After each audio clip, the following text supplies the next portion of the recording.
Well, good evening, everyone. Thank you all for being here.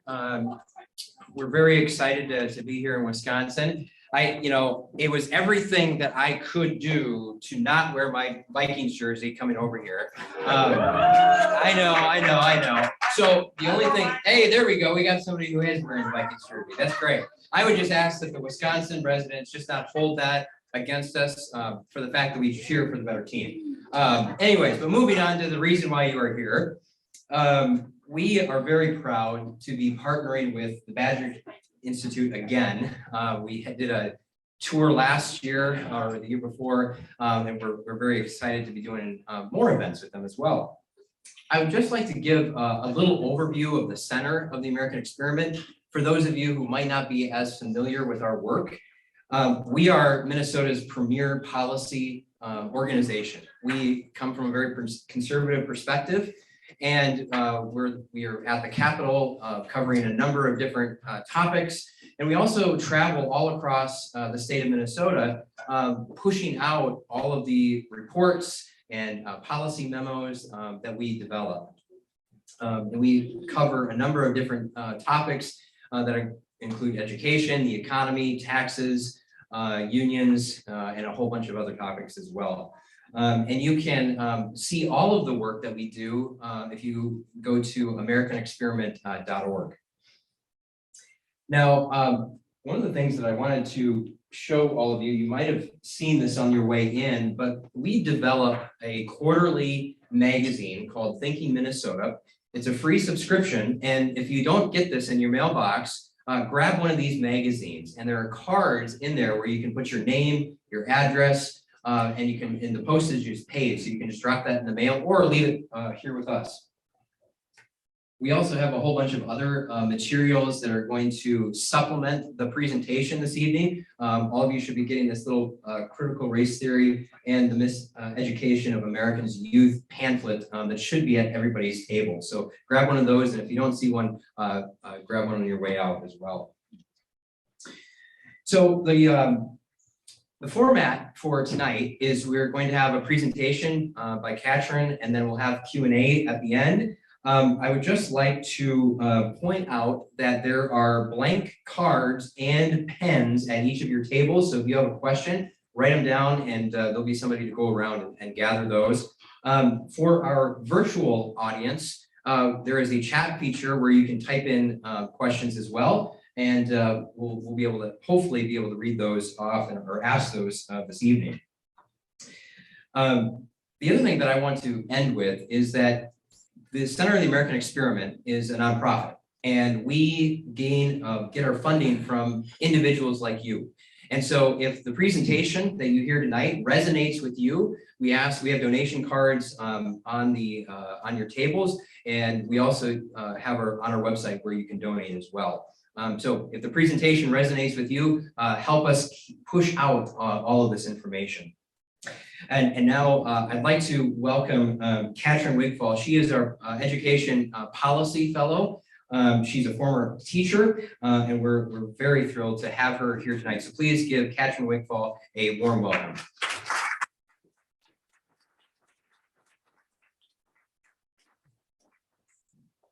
Thank you, Micah, for that introduction. When I present in Minnesota, I usually cautiously add on the end that I am a Packers fan, and I wait for the boos. So it's nice to be on the right side of the border tonight and hopefully not have that held against me. So American Experiment, we are excited to partner with the Badger Institute tonight to really explain and discuss how to explain and discuss how critical race theory, once an obscure legal construct embraced by university professors and academics, is really being used to take society in the wrong direction. We see critical race theory's framework and key tenets being injected into government agencies, training programs, higher education, and K-12 education, which will be my focus tonight.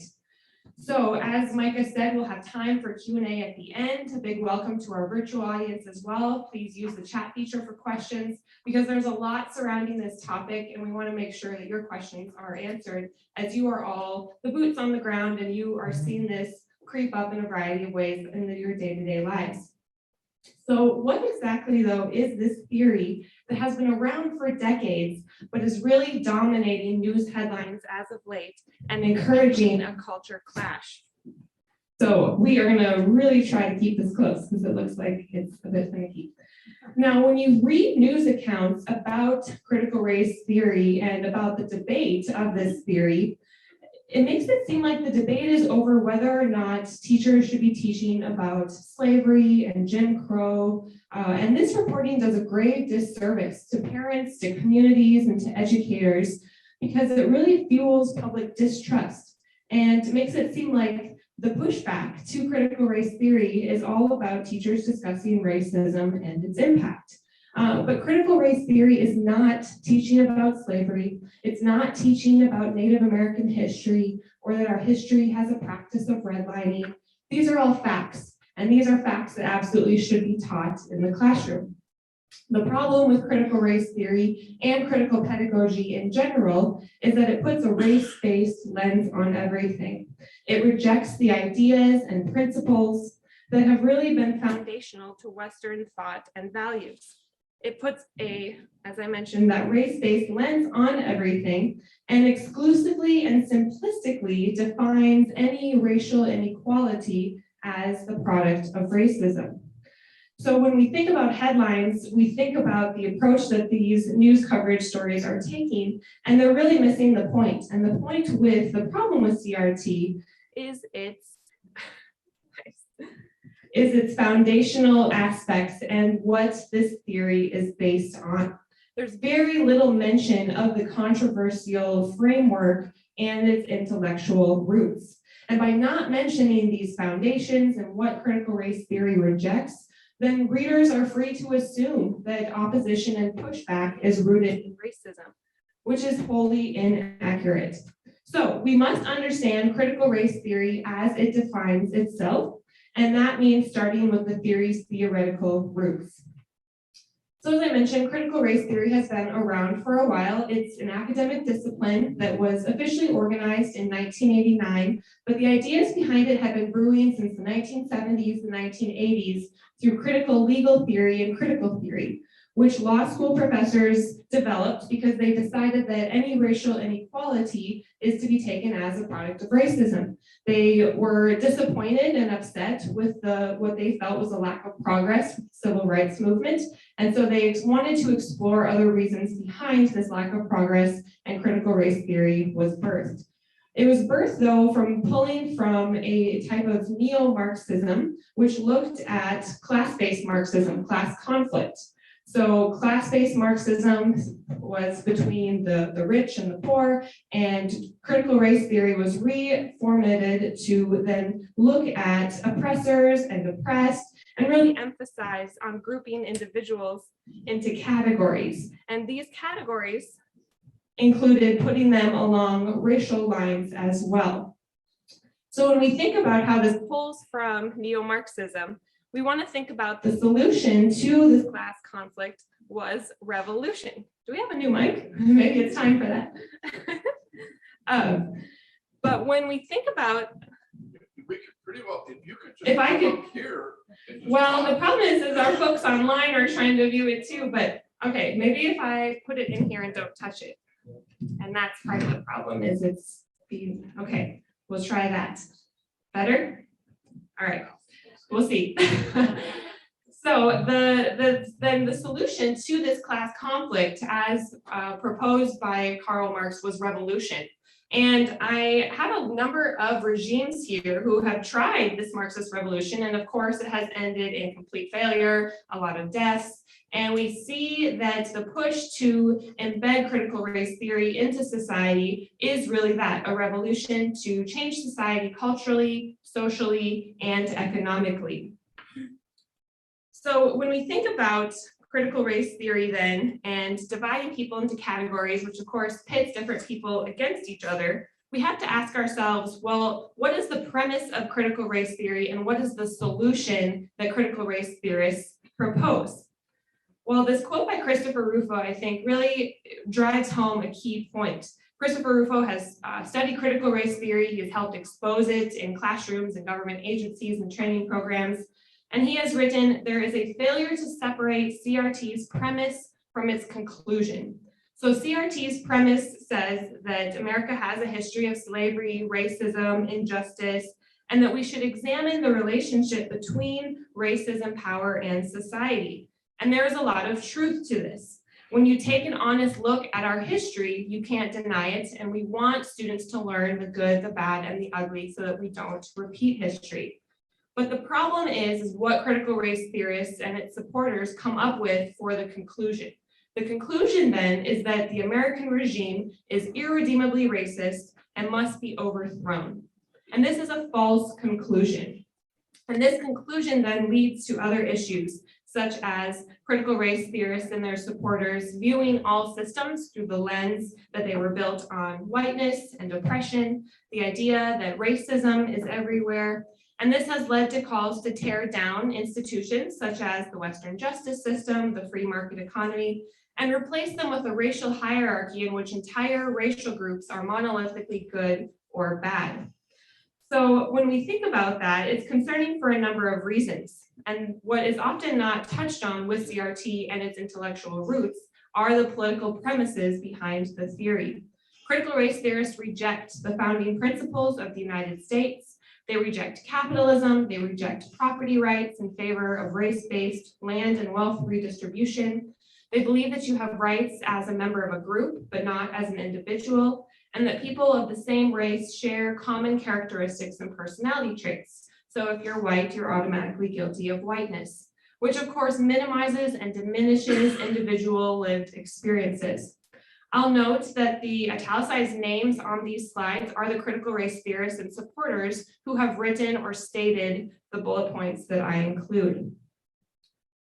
It's also important to note that arguments in favor of critical race theory often say, oh, it's just about examining racism, or it's just about looking at how racism has played a role in society, continues to play a role. And it is not just about examining racism. And we know this because we go to the source of how critical race theory is defined. To truly understand CRT, you look at how CRT defines itself. And we see that in this definition by Richard Delgado and Jean Stefanczyk, who are basically co-creators of the theory. And they wrote this about what critical race theory is. Unlike traditional civil rights discourse, which stresses incrementalism and step-by-step progress, critical race theory questions the very foundations of the liberal order, including equality theory, legal reasoning, Enlightenment rationalism, and neutral principles of constitutional law. This is an explicit rejection of rationality and objectivity, but this is hardly mentioned in news media and coverage on CRT and CRT pushback. Of course, pushing back against equality of law, legal rationalism, neutral principles of law, these all reject the methods, aims, and goals of the civil rights movement. And so we really are left with a theory that is not the new civil rights movement, but actually works to undo a lot of the progress that that movement made. I think it's important to note that the definition continues, I don't have it on the slide, but the definition continues by saying, unlike some academic disciplines, critical race theory contains an activist dimension. It not only tries to understand our social situation, but to change it. So again, this ties back into the revolution piece, that CRT wants to change society culturally, socially, and economically. In practice, then, we see this come out in three key ways. Race essentialism, collective guilt, and neo-segregation have dominated the application of CRT, and these, of course, all violate the most basic principles of equality and justice, and which contradicts the true anti-racism work we should be looking to replicate of Dr. Martin Luther King Jr., work that was rooted in dignity, respect, and most importantly, our shared humanity. So CRT, again, is not the new civil rights movement, And there have been leaders from this movement who have recognized this and have spoken out against CRT in the past. I want to share an essay by one of those individuals, Rev Wyatt T Walker. He was a close advisor to Dr. Martin Luther King Jr., and he passed away in 2018, but in 2015, he co-authored this essay recognizing the harmful and dangerous ideas of CRT. The underlined and bolded parts I added, and I won't read the entire thing, but I think it's important to note what he says. He wrote, "Today, too many remedies, such as critical race theory, the increasingly fashionable post-Marxist, postmodernist approach that analyzes society as institutional group power structures, rather than on a spiritual or one-to-one human level, are taking us in the wrong direction, separating even elementary school children into explicit racial groups and emphasizing differences instead of similarities. The answer is to go deeper than race, deeper than wealth, deeper than ethnic identity, deeper than gender, to teach ourselves to comprehend each person not as a symbol of a group, but as a unique and special individual within a common context of shared humanity." So we know that much work does remain for us as a country to fully live up to the ideal of equal and inalienable rights for all, but it's important to note the progress that we've made over the years. And when we don't acknowledge that progress, and we don't acknowledge it, we do a disservice and we undermine the work of civil rights leaders like Rev Wyatt T Walker and those who have come before and after him. Now, Rev Walker referenced separating elementary students into racial groups, and there are also other examples of CRT-inspired efforts to really ingrain racial politics into schools that might not specifically be called critical race theory. Which is why when we talk about CRT and we push back and we voice concern over it, we also include the real world application of this theory and how it's being put into practice. There's very little mention of the troubling CRT aligned practices and how they are being introduced into the classroom. So here are a couple of Minnesota examples. In District 287, which includes 11 member school districts in the metro area, they explicitly mention critical race theory as their framework. This is a district policy focused on equity. So again, we see critical race theory coming up in a variety of ways without being specifically mentioned always. This document happens to mention it by name. And then this school district also says that a lack of racial consciousness of adults is what contributes to the failure of students of color. In Mankato, there have been student affinity groups, which is an example of neo-segregation, and there's really a lack of data and research to show that this strategy is helpful or actually benefits students. In Burnsville, fourth graders read a book that warned students that police are mean to Black people, but nice to white people. Cops stick up for each other, the book says, and they don't like Black men. When a character asks why a Black man was shot by police, the sister responds, "It wasn't a mistake. The cops shot him because he was Black." This book is also on a lot of school districts' recommended resources. So Wayzata School District, I found it on there. Minnesota's Department of Education also lists it as a resource, and so it's likely being used in other classrooms as well. In Hopkins school districts, officials vowed to restructure student learning around 13 characteristics of white supremacy, which include requiring Black students to turn in assignments on time, along with expectations that hint at perfectionism or objectivity, which is just thinking in a linear or logical fashion. And their junior highs have dropped traditional letter grades for a new assessment system because the district believes that letter grades are linked to a dominant white culture. White Bear Lake, there was a school-wide activity at a middle school called the Privilege and Depression Activity that divided students into privileged and targeted groups based on race, gender, sex, religion, and birthplace. And students were asked to share how they felt about being in the oppressed versus the oppressor groups. So again, much work remains to restore and reconcile society, but this is not the solution by pitting students against each other and creating more division. In Edina, K through second graders did a melanin project where students learned to view themselves in terms of skin color. St. Louis Park, the district is ending its traditional gifted and talented program at the elementary level and is opening it up to all students with a focus on anti-racist talent development. In Minneapolis, teachers have shared that there have been multiple segregated staff meetings. So one meeting for white staff, another meeting for staff of color. Sauk Rapids, this is a picture from a staff diversity training that asks, what do you see? And then implies that white staff had these white vision glasses to see this young Black man carrying weed, crack, a gun, and drinking beer.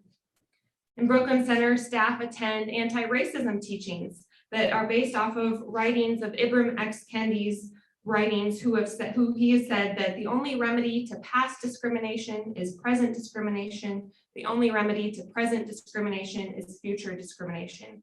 So thinking through inviting in a retaliatory cycle of discrimination, it's very concerning. There are also several examples in Wisconsin schools. Michael Jarr with the Badger Institute will go over some of those, but I think of Madison West High School in Madison, Wisconsin, that has hosted discussions with students and parents where they were segregated into groups based on their race. The Elmbrook School District is considering implementing critical race theory into their curriculum. The Germantown District School Board recently overturned its ban on teaching critical race theory. So there are all these concerning examples that are popping up in classrooms, and not all of them are under the direct label of CRT. So when we think about pushback, we see that pushback has really been a multicultural, bipartisan effort, because CRT is not just about teaching an honest history. Americans from all backgrounds can agree that we should be teaching about racism, about slavery, the good, the bad, and the ugly of our history so that we don't repeat it. But there's an important difference between opposing the harmful ideas of CRT and embracing the American ideal that every student should feel valued, seen, and welcomed in their classroom. We want to teach students how to think versus what to think. We want them to understand how to respect perspectives and opinions that differ from their own. We want them to recognize that our shared humanity is precious, and this does not happen through a limited lens and that focuses on race only. So we see in Minnesota school districts, parents from all walks of life and political spectrums speaking out against CRT. Students are speaking out, and they're concerned about the direction that CRT would take society and how it would cause them to view each other and themselves. Now, I think it's important to know that this isn't a blanket statement against all schools, school board members, teachers. A lot of those who support critical race theory, I think, are doing so because they have they're well-intentioned. We want to assume the best of people. However, I think they don't understand how it's being put into practice, and that is where the true test lies. Here is a poll that I wanted to quickly share that shows, it's a national poll that shows that Americans should believe that schools should not teach that racism is the cause of all differences in outcomes and achievement between racial groups.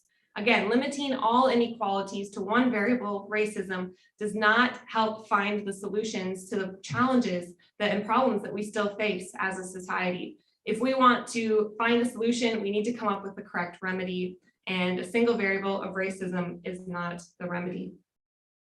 So what do we do? There's a lot of talk on what CRT is, what it isn't. People debate it. It causes really causing a culture clash. But what can you, as concerned Minnesotans or concerned Wisconsinites, do to make sure that all students are elevated and empowered? And I want to share just a few ways that American Experiment and the Badger Institute can partner with you as you think about getting involved and standing up for all students.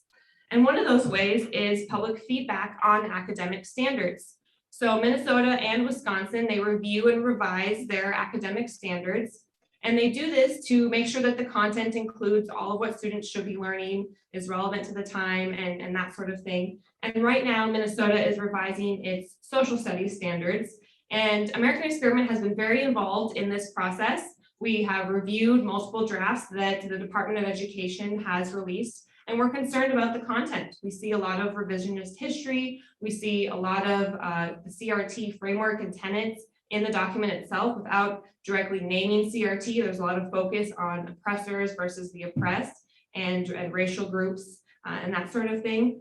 And so this limiting lens prevents students from learning history in its full context. And so through our raiseourstandardsmn.com campaign, we have helped Minnesotans learn about what's included in the documents, what's not, and how to voice support or opposition to those standards.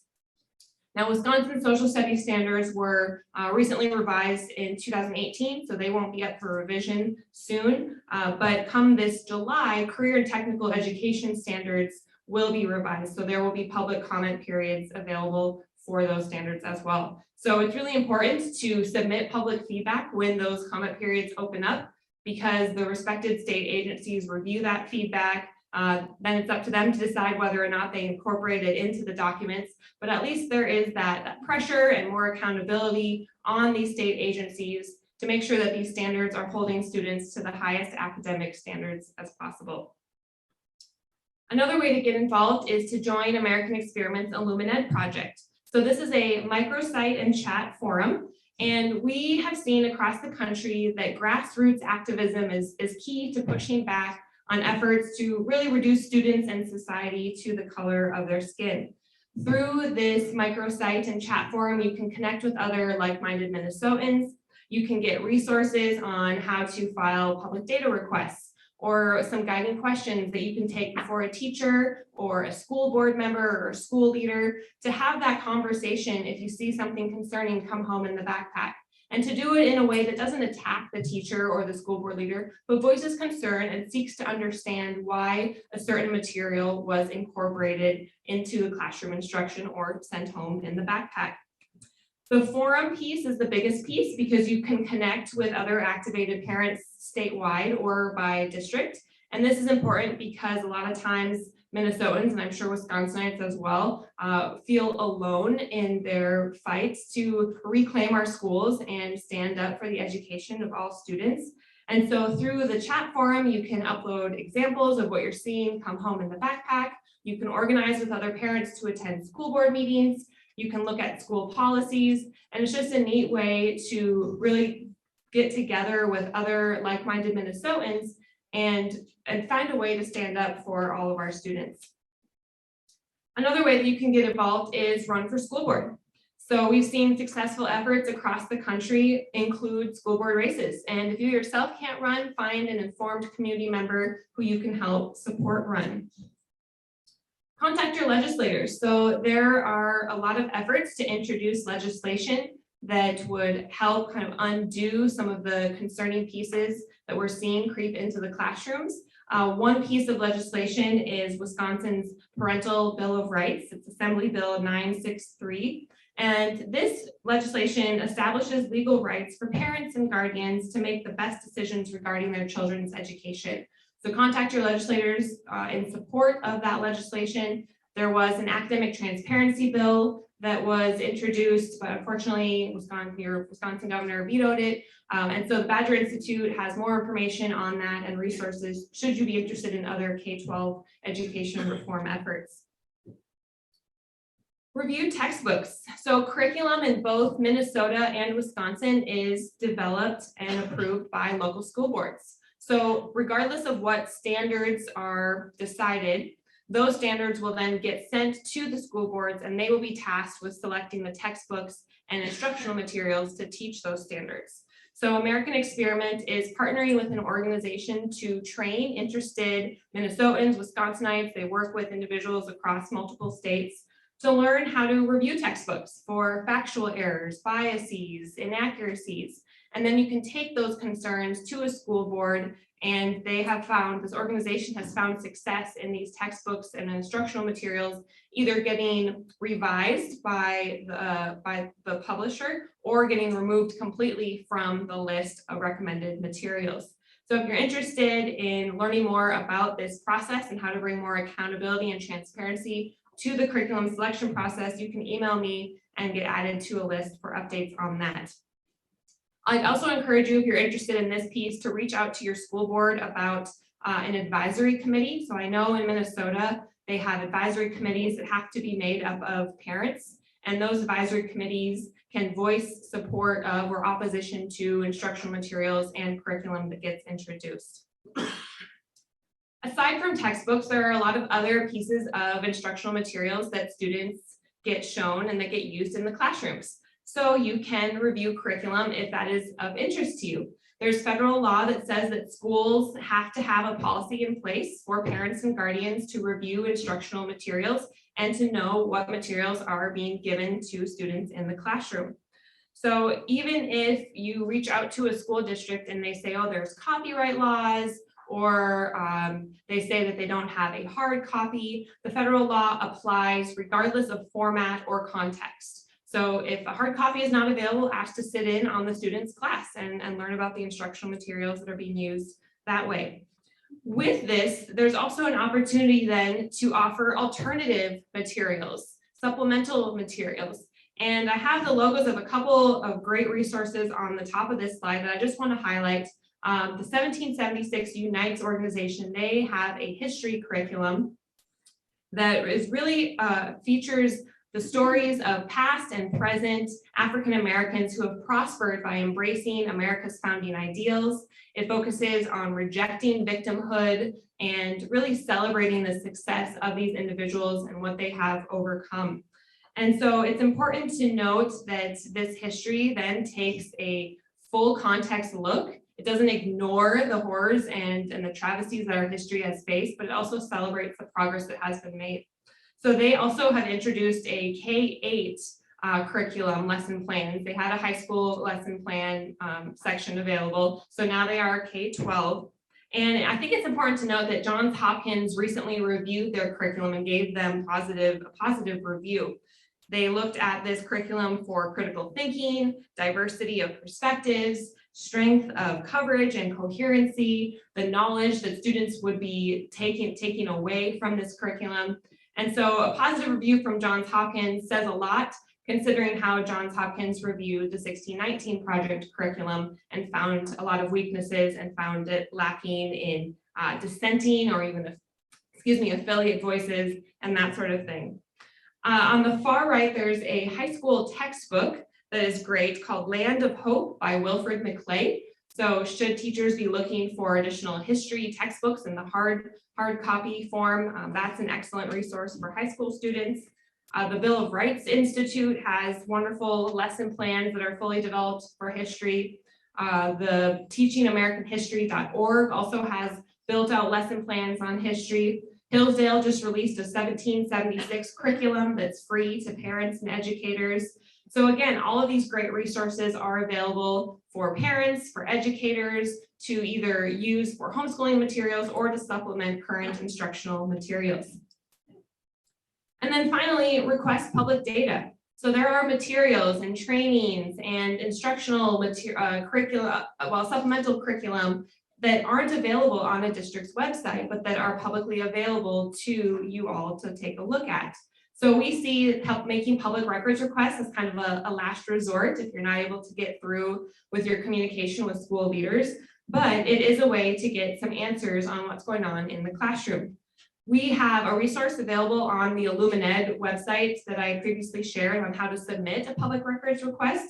You can also email me for more information on that, because districts are not required to respond to requests that aren't direct requests, that are mere questions. So being specific is important, and not asking questions is important, or you'll get ignored. So for example, you wouldn't say, well, why did the school board decide X, Y, and Z? You would instead state, I would like access to all data on why the school board decided X, Y, and Z. So happy to help anyone with the language if that is of interest. So really, in conclusion, it's important that we elevate the debate about critical race theory and think about its ethical implications and the practical consequences of what these ideas would have on society. It goes beyond the classroom walls, but it does start with making sure that students don't have this limited lens of how they view themselves and society. The real test for critical race theorists and supporters is not just to defend the theory's ideas as abstractions. You can have a debate about the theory in the academic space and whether or not it's appropriate or should be a theory that we use, but looking at the real world application, that will be the real test for CRT supporters to defend. Do they support separating students into oppressor versus oppressed groups? Do they support a curriculum that teaches all white people perpetuate systemic racism? Do they support the fact, or do they support counter-genocide being introduced as a solution to America's problems? These are all real examples that are happening across the country in our classrooms. So it is time to ask important questions as we elevate that debate. CRT is just that, a theory. So we have to look at what data do we have that shows CRT is helpful? How is the impact of CRT assessed? Where and how has this theory positively impacted any school? And even beyond using the words critical race theory, thinking through any policy that could be built off of the CRT framework. What problem are we attempting to solve with this policy? How will we address then whether or not efforts with that policy have a positive or negative impact on students and communities? We really are in a position to lead on education right now, and we're in a position to push back and defend shared American values such as personal responsibility, human dignity, and hard work. And these values are important to focus on because they resonate broadly across the political spectrum. As we think about our pushback against harmful ideas, we also must frame what we are for in education. And this is just one example of what we could be for. Helping the next generation seek to build a civil society based on a common set of ideas and values. Critical race theory does not push for this. So I thank you for being here tonight because we know that courage is contagious. We have to break through the fear of discussing these ideas and what they would mean for students in our society. And we know that there is power in numbers. It's very easy to go after one individual who is concerned about the direction that the theory would take society. It's much harder to go after 10, 20, 50, 100 individuals. And it's up to all of us to activate that. Because as we think through what Minnesota and Wisconsin students deserve, we know that they deserve better than what this theory is offering. And we know that our states can do better for them. So I thank you for your attention, and Michael will come up and share a little bit about the Badger Institute, and then we will have time for some Q&A. I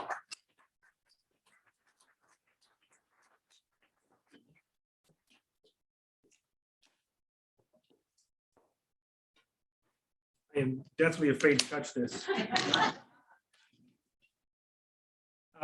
Thank you, Catherine. That was a great presentation. My name is Michael Jarr. I'm the Senior Vice President at the Badger Institute, and I'm a Michigan native, so I did not grow up rooting for the Packers or the Vikings. I grew up rooting for the Lions. You can all pray for me.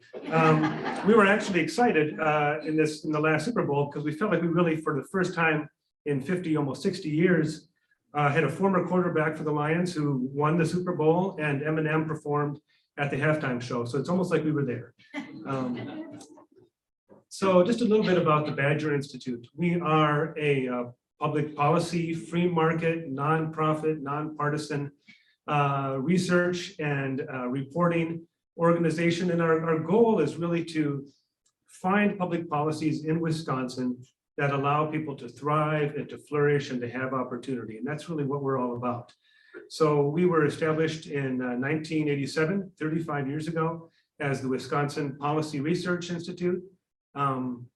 Since then, we've been involved in a lot of the very early battles on things like school choice in Wisconsin, on right to work, on issues of taxation and licensing, and a whole range and array of public policies that affect and impact the people of Wisconsin. And so we do research and reports and analysis and studies.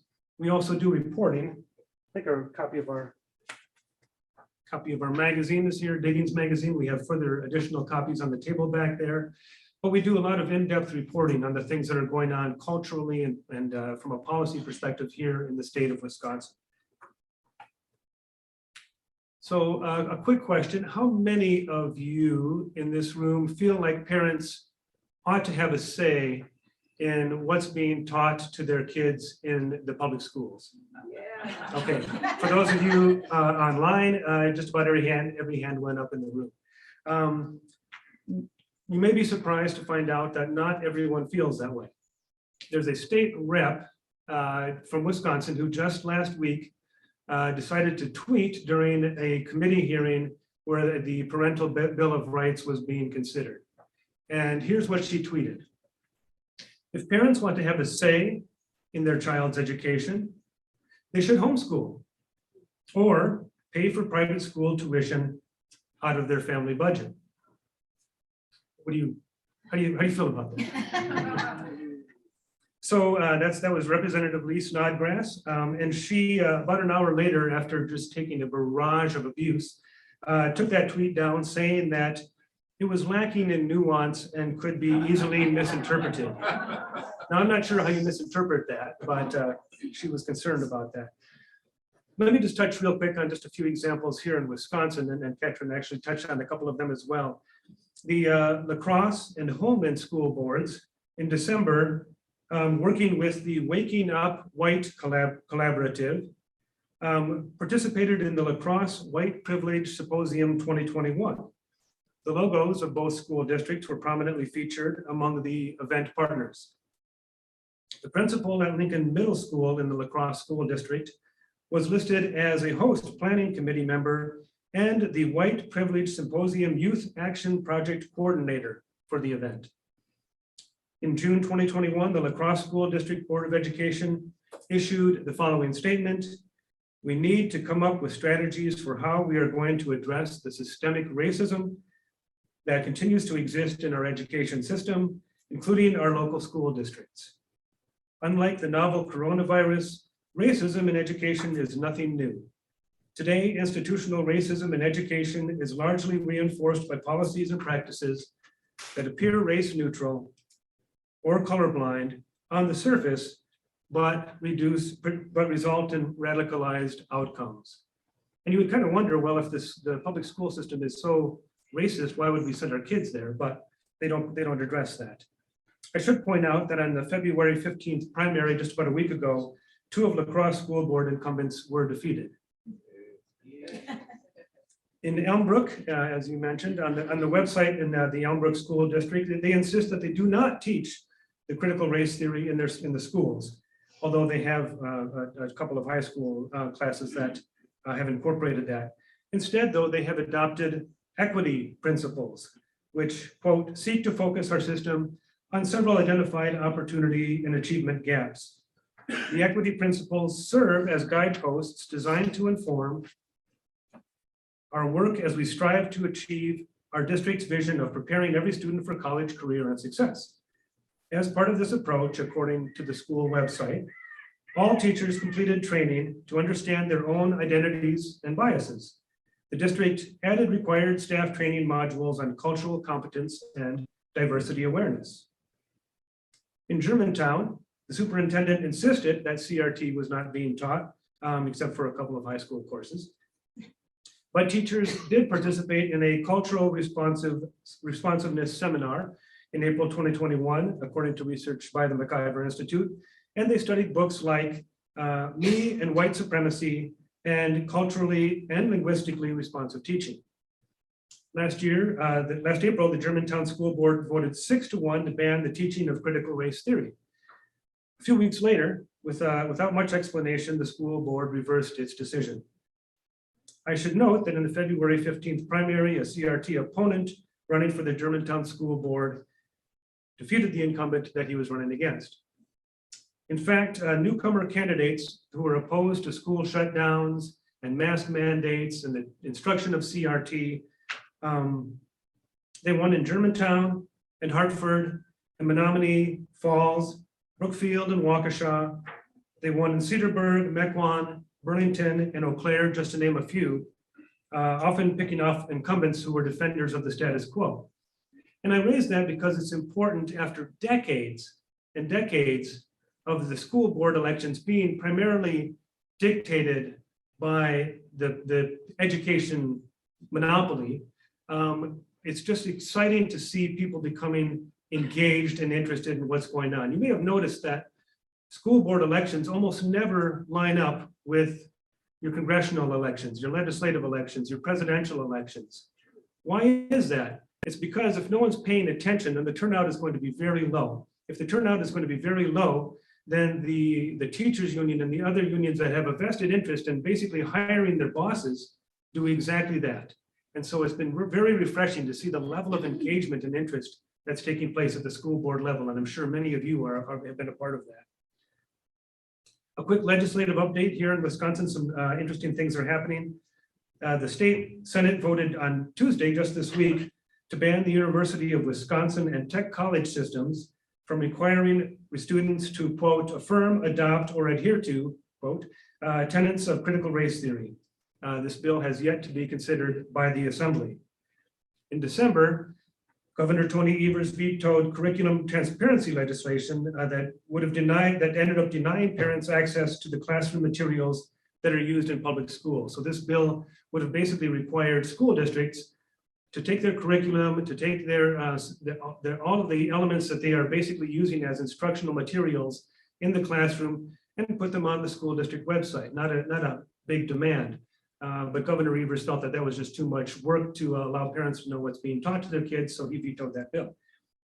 Another bill that he vetoed recently would have banned critical race theory indoctrination in public schools. It was just this is going to be banned at the state level.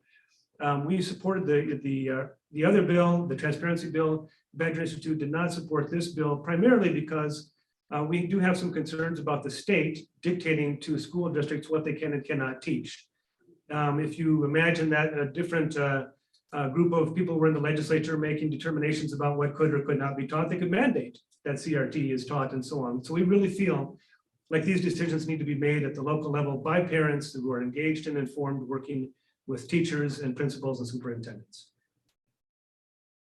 We had an event in Burlington, I think it was last fall, with Bob Woodson. And Bob Woodson is the founder of the Woodson Center. And the Woodson Center is formerly the Center for Neighborhood Enterprise. And Woodson is really kind of the godfather of community development around the country. And he has been involved for decades in helping fight school violence in our schools, or help to establish free market ideals that allow people to flourish in the urban core and so on. So Bob came and talked about critical race theory, and his premise is that we really should replace the concepts of the critical race theory with what he calls the radical grace theory, and that we really ought to look at ways that we can find commonality, and the ways that we can look at the history of how many people in this nation have worked hard to obliterate slavery, who've worked hard arm in arm to advance the civil rights movement, and on and on and on. You cited again the work of the 1776, it's not up there anymore, the 1776 Unites curriculum and so on. That is a part of the Woodson Center's work. So I would encourage you, if you're interested, to go to our website or go to wherever you listen to podcasts and go to, we have a podcast called the Free Exchange Podcast. And there's a terrific interview with Bob Woodson there about the radical race theory compared to the critical race theory. We also have a video on our YouTube page with Bob talking about that very same subject. Lastly, there are a few more bills that are actually in the legislature right now that are being considered. AB 970 would eliminate income and enrollment caps in the Wisconsin Parental Choice Program. That passed the Assembly on Tuesday. So this basically would say all the places right now where people can participate in the parental choice program that have income limits or enrollment limits, those are gone. And anybody in Wisconsin would then be able to participate in those programs, which would be fantastic. AB 968 would create a charter school authorizing board to authorize independent charter schools.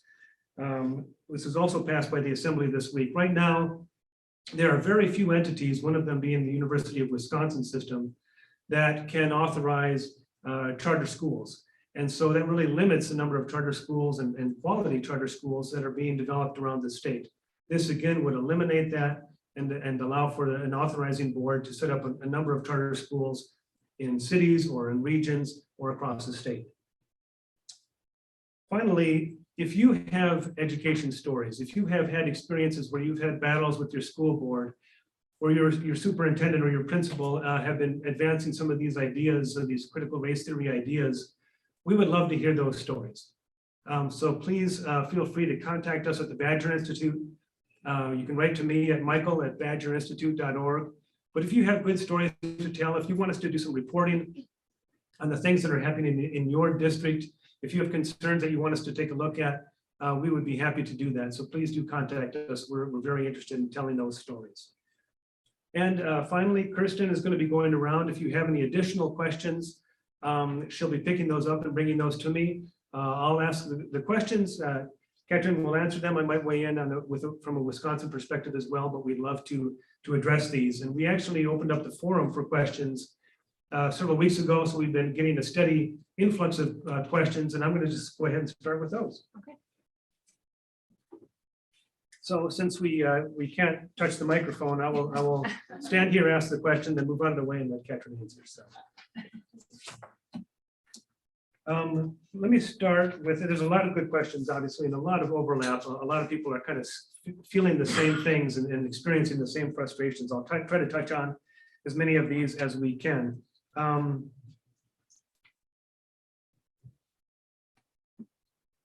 One starting question is, Catherine, how can I be involved with this if I don't have kids in school to tap into this? There are a lot of people even outside of parents who are currently in the school district who have real concerns about this indoctrination. How can people get involved if they're not somehow connected to the school system? Yeah, that's a great question, and part of that answer does lie on the action items card that's available for our virtual audience. If you're interested in getting a list of those action items, I know I discussed them in the PowerPoint, but I'd be happy to email you a soft copy. But attending school board meetings, you can review curriculum, you can file public data requests, you can join in with other concerned parents and dig into reviewing textbooks. So there's a lot of ways that you can get involved, even if you don't currently have students in the district. And so we just encourage you to take a look at those action items and realize that you can work on bringing accountability and transparency in a variety of ways. And we're happy to share those with you and support you in those endeavors. Great. There are several questions that touch on this. People are asking whether or not the words diversity, equity, inclusion, similar terms to that, social emotional learning, and so on. Are these basically just buzzwords or words to kind of get around describing what is really CRT? The short answer is they definitely can be. I shared a school equity policy with you that is described as an equity policy, but the basis of that policy is rooted in critical race theory and addressing whiteness and deconstructing whiteness and that sort of thing. So we have seen that critical race theorists and supporters are masters of language, and they will use words that we all should be able to support, words like diversity and inclusion, and they use them though in a very different way than what the words originally mean. And of course, the word equity is easily confused with the American principle of equality, and they are very different. Equity pushes for equal outcomes, which only happens when you gerrymander a system to favor one group over the other. Equality is all about equal opportunity. So we do see these words being used to introduce tenets of CRT, which is why it's so important to know CRT's framework and what the principles are, so that you can recognize it in action, even if it's not directly labeled critical race theory. So a lot of it does come down to the individual teacher and exploring the resources and materials that that teacher uses and asking yourself, okay, is this teacher doing a whole unit on this study? Is this a one-off worksheet? And trying to figure out, do these words, equity, diversity, inclusion, push for harmful and dangerous ideas, or do they push for ideas that we can all rally around and support? Using these words poses a rhetorical challenge, because if you push back against diversity, you could be accused of being a racist. So it's really important at, again, elevating the debate, asking questions on what these policies are trying to accomplish, and that will help you recognize whether or not they reflect CRT in action. To that point, a question about elevating the debate, how can we effectively express our views, hear the views of others who think differently, understand and respect each other as fellow citizens, find common ground, and work together for the good of our communities? Do you want to get a little bit more into detail on that? Yeah, so if I'm understanding the question correctly, a lot of it just involves talking to each other instead of talking past each other, and establishing common ground and asking questions instead of attacking. So, okay, so why do you feel this policy would help benefit students? Put the onus on the person supporting it to defend what they are proposing, and then hopefully they will give you the opportunity to share your thoughts and ideas as well. We won't make meaningful progress to restore and reconcile society if we continue to talk past each other and not be open to different opinions and perspectives. And so that is why we stress the importance of elevating the debate and not being an angry mob at a school board, but getting your concerns across in a respectful way, because it will be very easy for the other side to use those instances against efforts of concerned Minnesotans and Wisconsinites in a negative way, and that then shuts down the conversation. So educate yourself on what CRT is and what it isn't, come up with a couple talking points, and frame the discussion and the debate using questions. And I think that will allow us to have more of a conversation and really figure out why we're on opposite ends of this theory, and then come together and figure out real solutions instead of a theory that's not rooted in facts and data driven and that sort of thing. A few questions along these lines as well. As a parent of an elementary children, what are signs I should be looking for that would tell me CRT is influencing or being taught to my kids? I wouldn't even limit that to elementary school. What are the things we should be looking for? A good place to start is with school policies. So those school policies are available on the district website, and you can easily look at school policies around curriculum and instructional materials. Schools have school policies on political activities. And so I would it starts with, what comes home in the backpack too, outside of these policies, worksheets, textbooks, and that sort of thing. But I think the key piece is have a conversation with your child. Ask them what they are discussing and reading in class, and teach them the values of your family and how to recognize what should be taught in class and what shouldn't be taught. Because students are the boots on the ground, and they have these lived experiences, and they will know what is right and what is wrong. And so I think it's really important to start with the student himself or herself, and then ask the teacher to share with you a syllabus or a textbook list, and really just start the conversation there.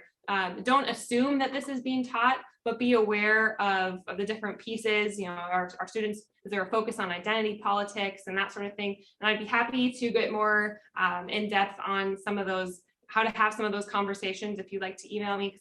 I know we're short on time. So. One final question that I'll answer. Will a link be sent out for the full recording of this event? And the answer is yes. So we are recording this, and we will share this with everyone who's attended if we have your email address. If we don't, please make sure that we get it. I want to invite Angela Smith, our development director, to come up. We do want to be respectful of your time, especially given the weather conditions. So Angela's going to kind of come and wrap it up for us. Short. Okay. Try not to touch it. Thank you, Michael. Thank you, Catherine. Can we just give him one more round of applause?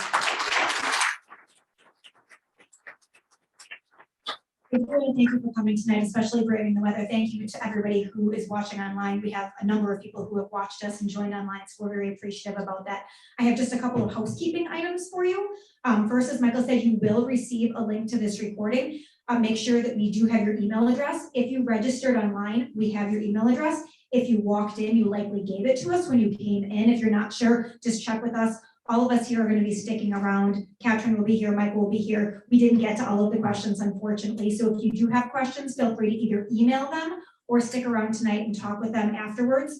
You do have a handout that was on your chair when you walked in, kind of a long, skinny handout that has, again, your email addresses and the action items that Catherine went over. Feel free to take that with you tonight. I will also email that out to you along with some other resources just to make sure that you're really getting a good set of tools to work with here. Let's see.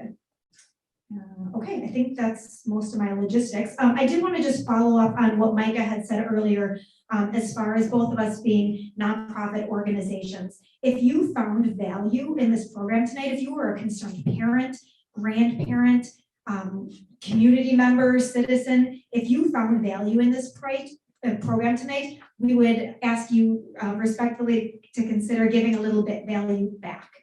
There are envelopes on your table for both the Badger Institute, which again is Wisconsin-based, and the American Experiment, which is Minnesota-based.